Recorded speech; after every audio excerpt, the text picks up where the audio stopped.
नमस्कार, तुम्हा सर्वांच्या बीबी न्यूज तुमसरमध्ये स्वागत आहे। गोंदिया जिल्ह्यातील मोरगाव अर्जुनी तालुक्यातील एरंडी येथील श्रीमती मालिनीताई सुखदेवराव दैवले आदिवासी आश्रम शाळेत 5व्या वर्गात शिक्षण घेत असलेली नूतन मिताराम मडावी वय 11 वर्ष हिच्या दुर्दैवी मृत्यू झाल्याची घटना घडलेली आहे। नूतन ही परस्टोला येथील रहिवासी होती। मिळालेल्या माहितीनुसार होळी सणानिमित्त आश्रम शाळेतील शिक्षकांनी नूतनला तिच्या मूळ गावी परस्टोला येथे घरी सोडले होते। मात्र दुसऱ्याच दिवशी तिची अचानक प्रकृती बिघडली।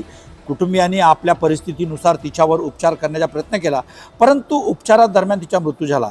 या घटनेनंतर नूतनच्या मृत्यूस आश्रम शाळेच्या व्यवस्थापनाच्या बेजबाबदारपणा कारणीभूत असल्याचा आरोप तिच्या कुटुंबियांनी केला आहे। कारण तिची प्रकृती पूर्वीच बिघडलेली होती आणि यांनी घरी आणून सोडल्यावर त्यांनी काही माहिती दिली नाही, म्हणजे ही माहिती त्यांनी लपवलेली आहे। संबंधितांवर गुन्हा दाखल करून कठोर कारवाई करावी अशी मागणी नूतनच्या कुटुंबियासह आदिवासी संघटनांनी केली आहे। दरम्यान या घटनेची चौकशी करून दोषीवर कारवाई करावी अशी मागणीही परिसरातून जोर धरत आहे।